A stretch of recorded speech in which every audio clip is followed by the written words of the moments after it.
রাজবাড়ীতে চলতি বছর পাটের আবাদ লক্ষ্যমাত্রা ছাড়িয়েছে।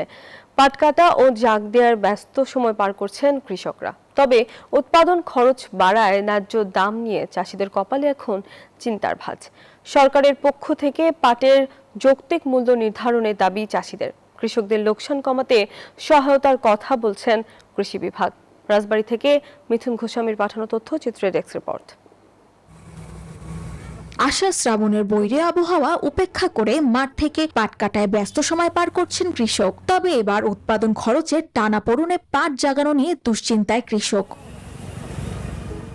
বসুন্ধরা টিস্যু অশুদ্ধতার বিরুদ্ধে এক বিন্দুও ছাড় নয়। চাষিদের অভিযোগ, গত বছরের তুলনায় এবার বীজ, রাসায়নিক সার, সেচ এবং আঁশ ছাড়ানো শ্রমিকের মজুরি বেড়েছে কয়েক গুণ। কিন্তু ন্যায্য বাজার দর না পাওয়ায় হতাশ তারা। সারের দাম, ওষুধের দাম, জোনের দাম, তারপরে জোয়ার দাম, নানান দিক খরচ। এক পাইপি পাট কাটতে দেখতে ৬,০০০ টাকা, তারপরে ২-৩ দেখতেছে ৫০০ টাকা সহ।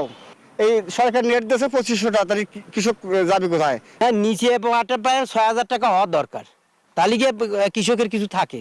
তবে কৃষি বিভাগ বলছে, কৃষকদের লোকসান কমাতে তারা সব ধরনের পরামর্শ দিচ্ছেন।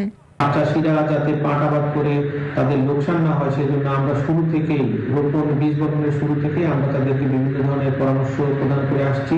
কৃষি বিভাগের তথ্য মতে চলতি বছর রাজবাড়ীতে ৪৬,৭৮০ হেক্টর জমিতে পাটের আবাদ হয়েছে।